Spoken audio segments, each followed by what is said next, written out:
Good evening. Welcome to another edition of the Press Club with me, Kendall Burton. Tonight I'm joined by Mr. Rick Wayne, the star publisher, veteran journalist, and talk show host, a host of the talk program on DBS every Thursday evening. No need to ask you what your big story is this week because it's obvious on your front page, the Star newspaper. Impacts, did Pat Joseph predict police disaster? And there's another subheadline, this land is my land. Visit page 6. Before we delve into the story, there's a question I want to ask you about the impacts. I want to focus, because part of the program, the purpose of this program is to also deal with media issues, look at media's very much so. Issues affecting the media, how media covers stories. But before we get in the story, can I just ask why I'm referred to as a veteran journalist? Because I know veterans are guys who, old soldiers who've quit the army, you know, and they get the medals and they're relaxing against a wall somewhere. Yeah, but you better than anybody else knows that in the English language, words evolve and they take on new meanings. Yeah, but in my case, we have to be very, very careful with words like veteran. I have always preferred just to be called a journalist. Okay, I stand corrected. Even with the ownership, I've always preferred to be just be known as a journalist. Okay. But the impacts story is one that you have not let go of for a while. But I want to start by asking you the question. Your good friend, Christopher Hunt, has accused the media of doing a terrible job in the coverage of the impacts case. In fact, according to him, it shouldn't have been labeled the impacts case because it was a lot broader than that. And it's been attributed, that's the media's coverage of the impacts situation and case with the last government's loss at the last election. Let me try to understand that. You're saying that Christopher said impacts has had no media coverage? No. Let's be clear. The coverage that the media has given it has been skewed. Well, has been biased, has been limited. Has been limited, okay. A more precise thing would be that the media has not, apart from the Star and Talk, it's as if impact never happened. No, I wouldn't go that far. Well, I would, and I would agree with Chris. I mean, how many stories of that doesn't happen often. That doesn't doesn't happen very often. As far as coverage of the media, as a matter of fact, I don't know if you were here when the diplomats came here and they had this precedent-setting meeting, and we had a full house of journalists diplomats, there, and they were concerned about impacts. And there was very few questions from the packed house, except from me. So much so that I became the focus of the story that was carried that evening. So it shows how little the media really knows about impacts. And when I say impacts, Kendall, Impacts is really an organization, a CARICOM investigative group, right? But Impacts in St. Lucia is an umbrella word, taking into consideration the alleged crime, well, not alleged, the police killings in 2010-11, what followed, and where we are today. That is all tied up with, under the word impact, so we should understand that. And I have always been reluctant to tie up ORC, which is the Operation Restore Confidence, and I've said so many times and written that, with the killings that happened, on the basis that there has been no established connection by any tribunal, by any court. Because it is quite possible 1, 2, 3, 10 police officers may, for their own reasons, have been involved in it wouldn't be the first time that people have died from police bullets. Okay, so it can happen. You had a guy shot outside Port Station, what was it called, Central Police Station, a few years ago. We had the story, for example, that is in this paper, going back, etc. So I have never connected, and people give me blows for that, because we're not too sophisticated in our thinking. The Operation Restore Confidence, again, was not a government initiative. Neither was Operation Restore Peace, in the days of Kenny Anthony. People tend to forget that too. These are police initiatives that are brought to the cabinet, and the cabinet endorses what the operation is about, and if possible, if they have to give equipment and so on and so on. But it is not a government per se. Police is government, eh? Let's not forget that. When we say the government, we include the police in there too. They are arms of government. Yeah? But when you hear people talk about ORC generally, they are thinking of the government having given instructions to do this and to do that. Yeah. And I'm not saying they didn't. I'm saying no investigation has revealed that, and that I know of, and no court has sat on it. So for the time being, Operation Restore Confidence and the killings and impacts are coincidentally linked because they happened around the same time. Are you following what I'm saying? But that's about the only established, proven connection. That fair? Yeah. Yeah. So, which is exactly what Christopher was saying. But do you think, would you go as far as saying that the media's coverage of impacts affected the outcome of the last election? No. I'll tell you what I think affected the outcome of the last election. And to do that, I'm going to have to deal with the outcome of the election before.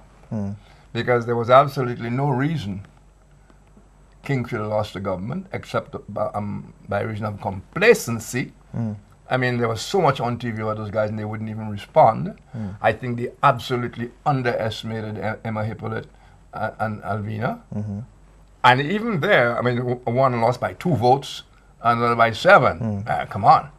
And if you want to say, as they did, that Richard Frederick was the monster and everything, Richard Frederick had all the guns on him, and Richard Frederick still won his seat. And Stephenson King, who was supposed to be the biggest, the Lion King, isn't that amazing? All these people I'm calling about, and now how Labour Party views them. The Lion King, I think he got his best mandate, and he was supposed to be the suituez of Richard Frederick and everything else, right? So if anybody was going to pay, it would be King, and if King paid, Richard would have to pay because they basically connected. You know what I'm saying? Now the person who lost miserably was a guy who was in no way connected with any of those things. Alan Shastney was not connected with that kind of stuff. Alan Shastney was more Heppel and he lost miserably, okay, etc., etc. So I think complacency is what did it, and not because anybody wanted Kenny Anthony back. And that became more obvious as we went along. I think all the vacillations about CIP, about VAT, and so on, contributed a lot. Plus, of course, Kenny obviously is no strategist, a lousy strategist. Otherwise, he would have called that election when Alan Shastney had no party whatsoever. Okay, he waited when Alan Shastney was able to get the guys to come together 6 weeks before the election and glued them together with Lagley. I mean, is that true or not? That is what the guys had for an election. A hodgepodge of guys who kind of came back together. There was no enthusiasm. The campaign, Sarah Flood Bober didn't have time to house. Okay, I don't think Sarah even remembered how you call it, Baimonde, on that place up there. I don't think she even remembered exactly where it was. They had no time, and I know they were broke. For a lot of reasons, I know they were broke. One is the more obvious one, that who would give these guys money when they have no party? Who would invest in them? And boy, Kenny was watching them too, watching who is giving who money, or who he thought would be giving who money. So there are very few people in this country who were ready to gamble on Shastney winning without a party, and plus Alan Shastney was the mother of all targets from every corner. His color, he was the economic class poster boy, he was white, all of those things. And and all the artillery, including threats, open threats, against the guy and his family. That's true. That the war was going to be a war between Labour Party and all that kind of stuff. Those are realities. And they go and win 11-6. So they lost because, first of all, Kenny had lost it from the first election victory. He started to lose, Started to lose from the first election victory. The second election victory, it just got worse. So it's not one thing that it impacts. I don't think impacts had an impact on the police vote. I don't think people cared enough to make impacts an issue. Impact was an issue for the police. The police did not vote for them because of impacts. Okay. Now, to piggyback on what you're saying, if the media didn't have the impact that has been suggested, the next question is, what is the media's continued relevance? I heard Christopher Hunt speaking with the Media Association president earlier this week and asking what the role of the media is. You see, I saw that show too, and he had a problem with the phrase holding that the media accountability holds the government and politicians to account. He's putting his own meaning to that. What the press is supposed to do is supposed to be the guardian. It's supposed to be the extension of the people, the voice of the people, and the information center for the people, etc., etc. The people can read and they decide, I don't trust that paper, I don't trust that program, they make decisions, okay? But it is the job of the medium to bring to the people as much available information as possible. So, and I want to get two parts. So if, as Chris was saying, in effect, the papers have become political. Breadfruits are political here. Everything. So I'm not going to get into an argument about what's political or not. And the only way you would be seen perhaps as not political, and yet you would still be seen as political, if you wrote absolutely nothing about politics, if you wrote nothing about any minister misbehaving. That would be a political move in itself. So there's no way you can avoid getting tagged media is political. In other parts, more civilized and parts of the world, the real world, every paper is known for its politics. Liberal, conservative. So those kind of arguments are silly. They're silly arguments as to say the media is seen as politics. You call political whatever you want to call political. And at the end of the day, it's how credible your stories are that you eventually have effect. If you can show people, even people who don't like your paper, because perhaps they see it as a UWP promoting paper and therefore they don't like it, still the impact of the truth, of the proven truth, the detailed proof with a picture and the date and everything else and a voice cannot be ignored, And it's going to get at you psychologically one way or another. Yeah, but I don't know about that. That can be disputed. Let's take an example. Let's take an example from one of the more civilized jurisdictions, the U.S., for instance. You're going to come with a new, with the advent of fake news, but I like No, that's not where I'm going. Let's go. There was an incident a few years ago where a high-ranking official from the U.S. Department of Agriculture was quoted by a bloggist from a speech that she made to the NAACP. Fox latched onto it for obvious reasons, again because of their political alignment to the Republican Party. But everybody knows what Fox is, right? But her speech was never carried in full. What the guy did was take a part of her speech out of context, and Fox latched on it without even verifying the information. The result was that she was fired. But you know something? That's fine to talk about those things, because that's reality. But when you get down to it, it's like saying we breathe. There's a famous, it's famous, but it was used during the time of Trump's first few days in office, where somebody allegedly predicted there would be a chump. The day would come when there'd be a chump in the White House, a dope, remember that? And everybody was carrying this all over. And of course, whatever is on the internet, we start making it big news and we carry it ourselves. And we thought that was such a great thing, to be quoting this person. His name is H.L. Mencken, Henry L. Mencken, who is an iconic journalist, American journalist, is dead now.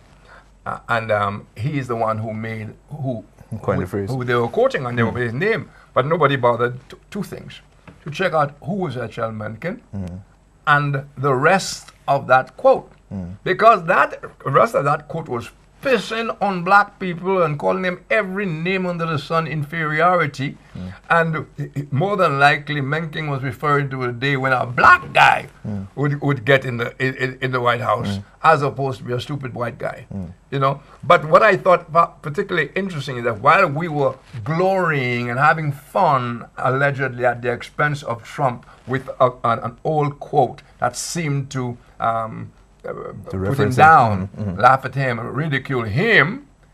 If we read all of the quote, the earlier part, we would see what the guy thinks of quote-unquote niggers. But we do for a break. We'll take the break. When we come back, we'll continue our conversation. You're watching The Press Club. We'll be right back.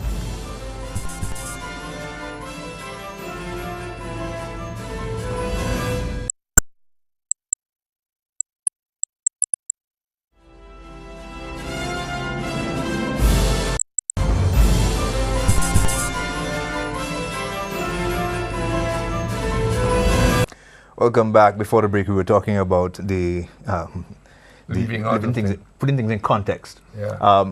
But I want the point I didn't make before the break was that this matter of conveniently editing has been going on forever. People quote the Bible and they leave out parts. True. But one of the foundations of journalism, which I repeat to the reporters say all the time, is the ABCs of journalism: the accuracy, balance, for clarity. You know, that is a fundamental balance. Oh, yeah, we know how you feel about that. You just pull a flag on me. There's no such thing as balanced journalism. Balanced journalism is pure BS. A guy is a crook, you write he's a crook. You don't go and find something, but you know, he used to do good things for charity. The guy has been caught with dope, you write it's dope. Write the facts. And even if you're going to say, by the way, he used to do these wonderful things, write them as fact.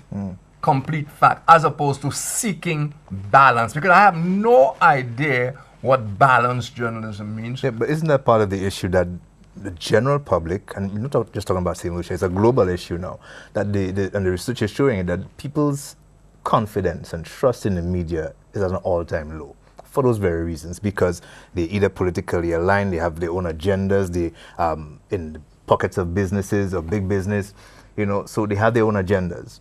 You have the evolution of social media, for instance, which has had an impact on media across the board, above the line media. That's undeniable. And people seem to prefer to get their information from the social media as opposed to the standard above the line media for those reasons. That again is another fallacy.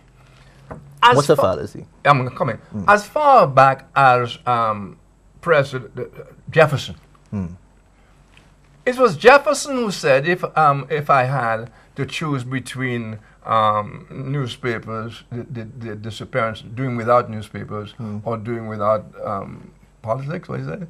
What was the other one you said? I think it was and I would go with the newspaper. denying doing without that and going with journalism. Okay, but he also has said there is nothing in the newspapers you can trust.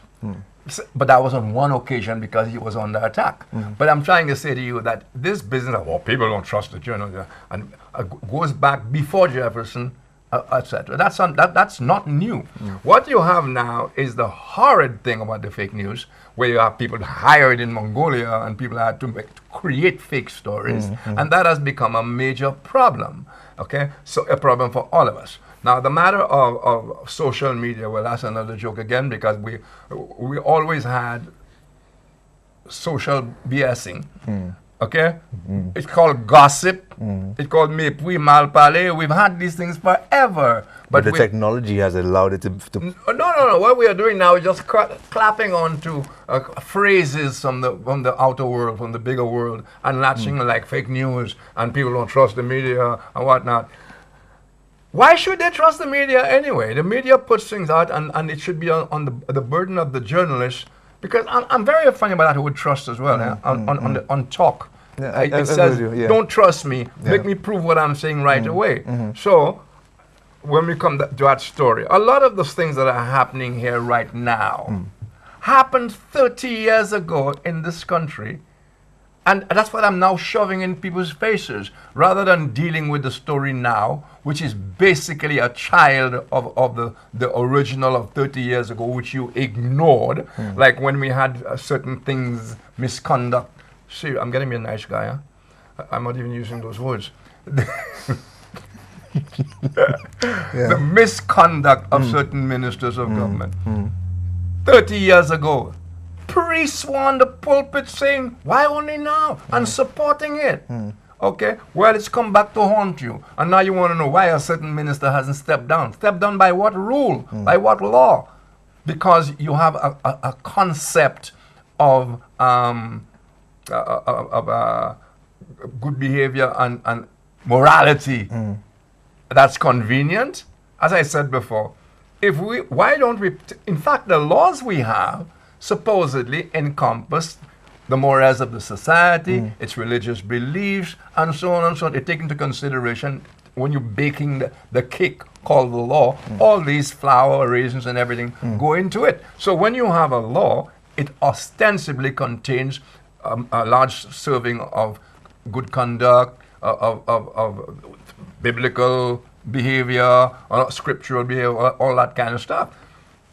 But you know, to hear some people talk, Kendall, they would prefer to have the laws of the Bible to live by and forget the laws by the Constitution. And I'm not arguing with that.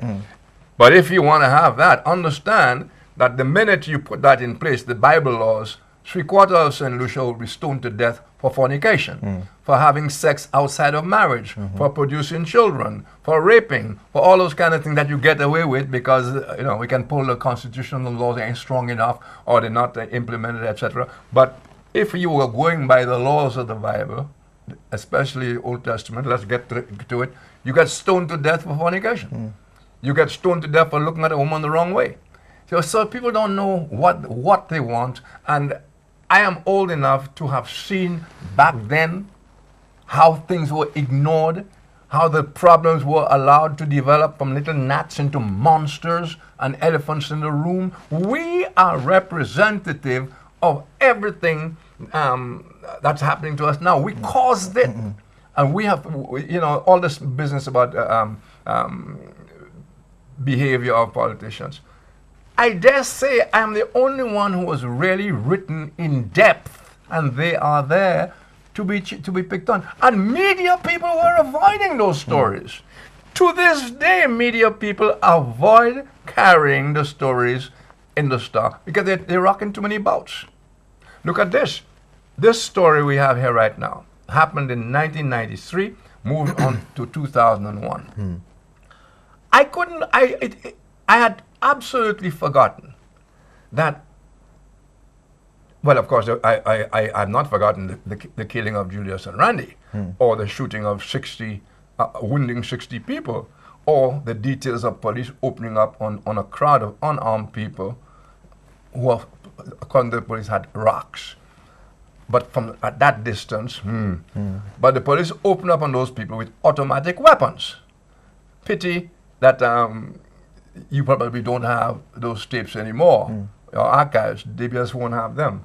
I'm sure Junior is listening to us and grinding his teeth.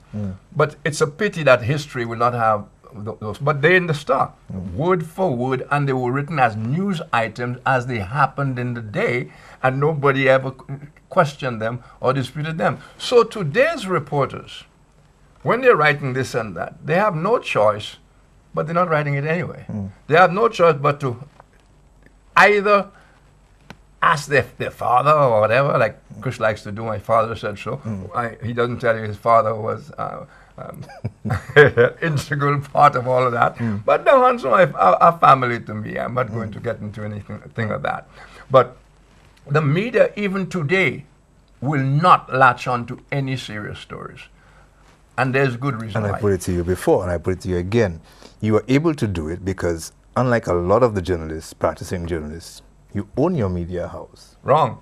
I own the media house, but there are pressures brought on you, and this is not the best of times for any media. And it's not because of social media. It's because the world has changed radically in terms of news media, where people get their news from, and so on and so on. So naturally, we've suffered, like everybody else, the serious consequences.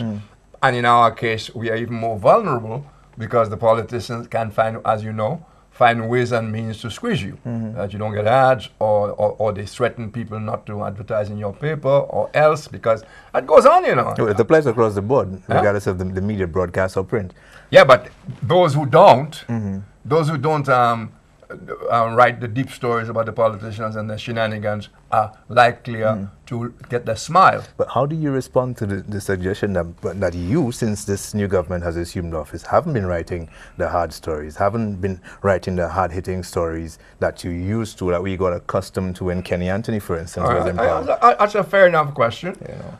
In Kenny Anthony's time, I broke all the so-called rules of the day and went on platform. And if you were around in 97, you would think I was the prime minister. I was the guy who won the election. That you know very well about that. The history is there. It was Rick. Okay? Because I supported, I was on platforms, I did the photography, I did everything for these guys because I wanted to see the back of Compton. And that's how I work it. So, from whom much is to whom much is given, I gave a lot. And I thought to myself, absolutely legitimate behavior when in 1 year he had turned into the monster. Because it is in the first year that Kenny Anthony got into Rochamel. It was that same, within 2 weeks, he wrote this disgusting throne speech for the Governor General, condemning himself and Compton, and it turned out that was not true anyway. Had Mallet reading that I'm a crook, and Compton's a crook with me. He had the guy reading that as governor. But these are signals that we missed. And it is in that year that Rochamel happened. It was 2 or 3 years later, or 2 years later, that Grindberg happened. So, and then the firing of the senators. And it was not so much, you fired a man, fire you, and that is the small mind thing. It was a big principle of why were the senators fired. The senators were fired because they did not go along with the regular thing that if the prime minister says so and so, then okay. What happened was the prime minister wanted to give special breaks to the boys.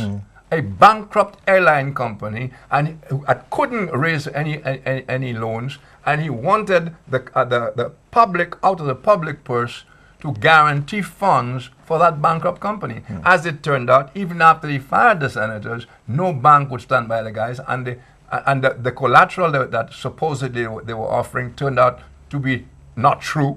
And so the prime minister, in fact, said a lot of things in the House that were not true. So it's okay to say, you don't like the man because the man fired you. Well, if I don't like him because he fired me, I have good cause, but that's not the reason I fired. The reason I'm pissed off over that is that we had campaigned for free expression. We had campaigned on the platform that you can criticize your party, your government, and still support them at voting time. Because what existed before, we wanted that out. And within a year, the prime minister had gone back to normal. So of course I resented that, and of course I resisted it, and of course I wrote about it, and of course I continued to write with vigor. Now take Alan Chastanet. Alan Chastanet has been in office 1 year. He has not even begun to do the cleaning up that I was talking about before he ever got into office. Grindberg remains big question mark. Impacts is still costing us money. Our seabed, 83 million acres of ostensibly oil-packed seabed. We have no control over it. Somebody else does. Okay? For 16 years, we cannot invest in that place. You see what I'm saying? Those are the issues. But the problem is, only I write about that, and I've had to keep on writing it year after year after year. I also wrote about Jessica year after year after year, because it takes a while for the truth to really get into people's souls. So it is very, very early. And you hear me saying, they don't hear. They hear only what they want to hear. I disagree with the Prime Minister's policy on CIP. Not because I disagree with his. I disagree with CIP, period. And I wrote that from the very beginning when Von West was doing the feasibility study. And I remain constant on that. I have always been against whaling and captivity. I remain constant on that, and I say so. And these things are at the heart of Alan Chastain's project, DSH. How much stronger do you get in that? And he's early, just 1 year. And I'm saying to you, he hasn't even cleared his desk yet because he's still encumbered by people he would prefer not to be working with. And what of the claims or suggestions or allegations that you're staying away from certain stories Like, or criticisms of the government or Alan Chastain because you and your company are angling for the Printry job? Angling for the Printry job?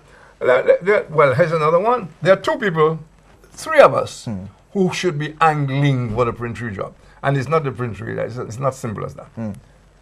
Myself, The Voice, and Guy Mayers. So why shouldn't I angle? And you think if Michael Gordon is angling, he's not doing his little bit as well? And you think if Mayers is angling, he's not doing his little bit as well? We call that tendering, we call that using whatever, but it's not so. It's not so at all. I mean, what was I angling for in Kenny's day? I could have been doing the same thing in Kenny and asked Kenny all kind of favors. He never did me any favors. I started attacking the policies of Kenny Anthony from the first year. Okay?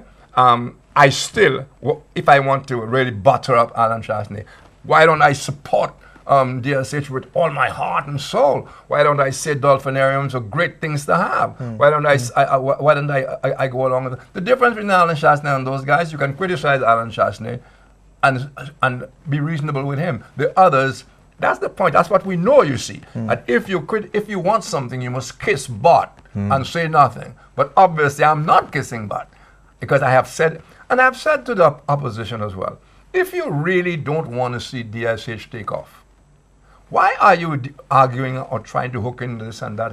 Why don't you go against the heart of DSH, which is the passport sales? Who created the CIP? The opposition. Who? With you for a break. Let's take the break. Hold that thought. And when we come back, we'll continue watching the Press Club. Stay tuned.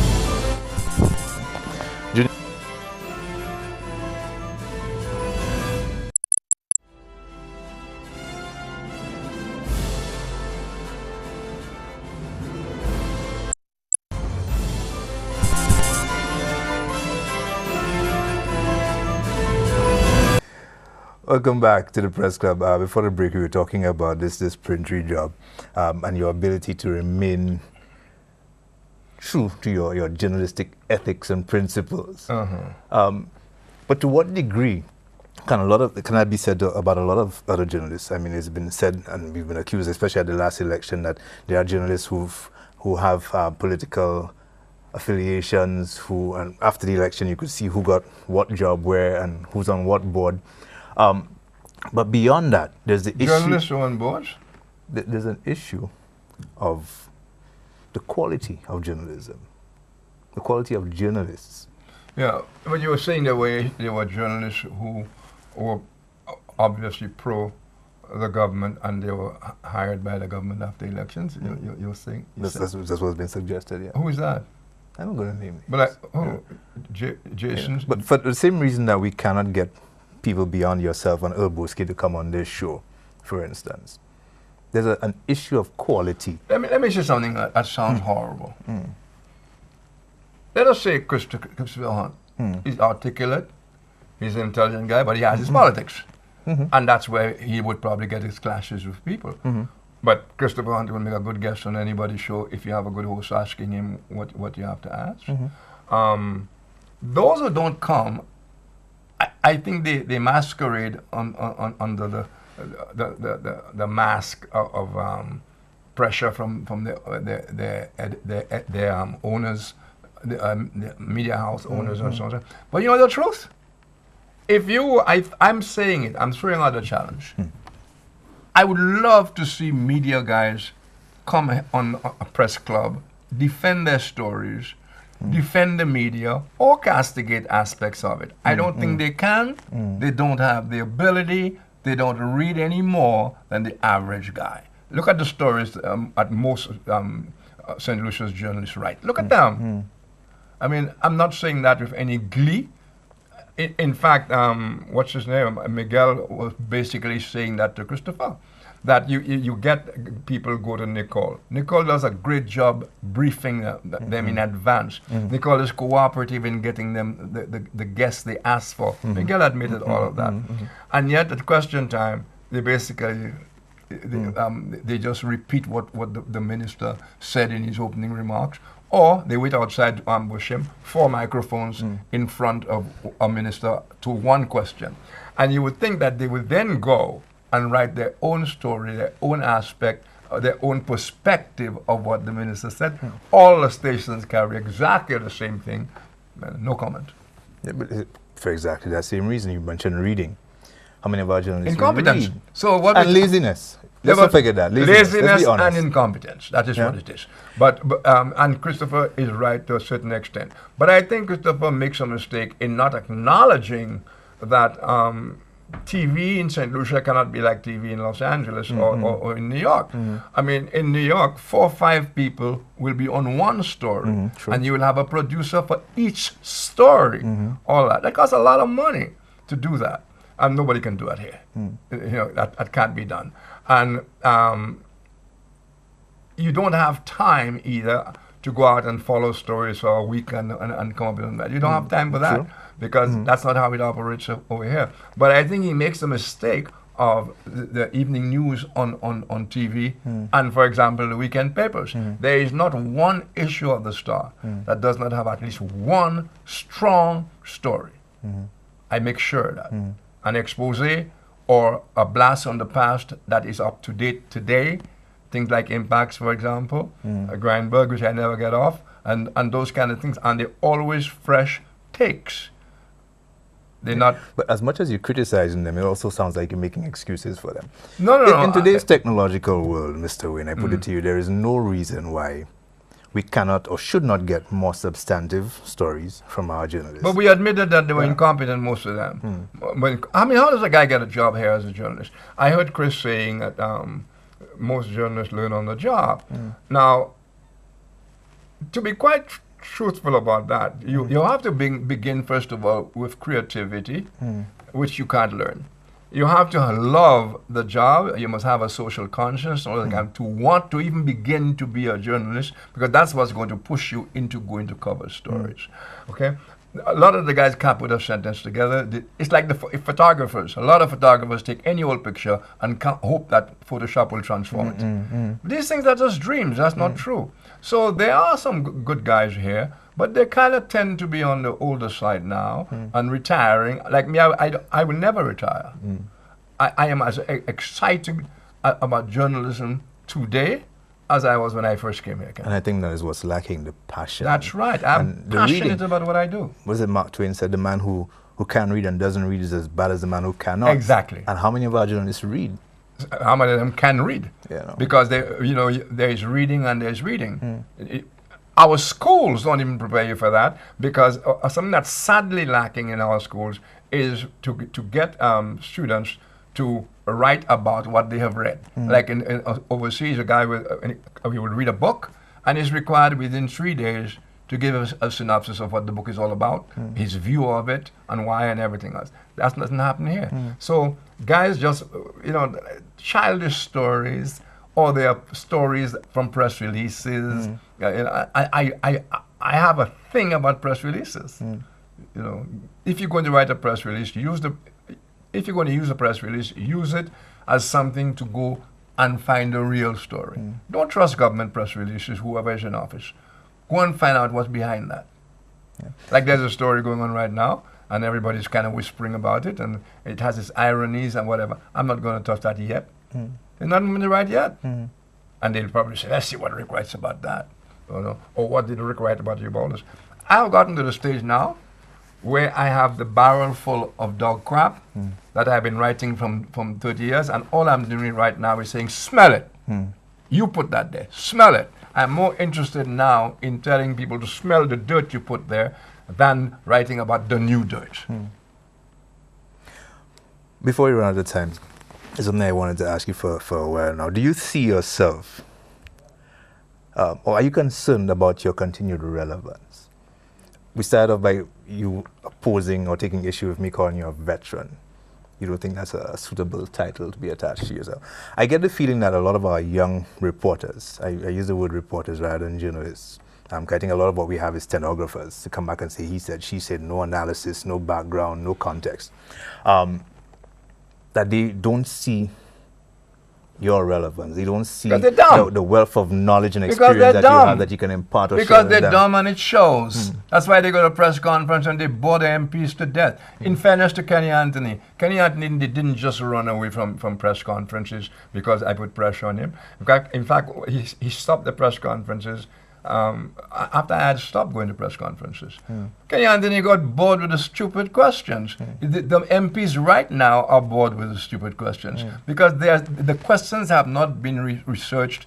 Somebody gave them a question, no supplementary question, etc. So what they do is they listen to what the statement made by the MP and ask him questions relating to that. Not me. I know more than the MP. So I'm going now to hear. I don't go anywhere, and I'm still the one writing those stories. People come to me with information. And when they come to me with information, I'm able to take this and look at this story today. The story on impacts today goes back to 1993 and 2001. In 2001, unknown to most people, it seems, and we have a story on it in I think it's 14th April 2001, where the Labour Party government under Kenny Anthony actually compensated the family of Randy and Julius. But when you read the story, you'd ask yourself, first of all, why weren't the other people who were shot compensated? Was it legal, that compensation? Was it legal? Did it have anything to do with the Labour Party?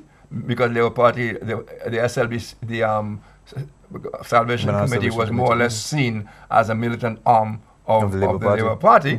And why did it take them all those years to do it? And it just happened to coincide with the year of elections. So, and even the memorandum that ostensibly came from the Attorney General and the government then decided to compensate those people, shouldn't it be the other way around?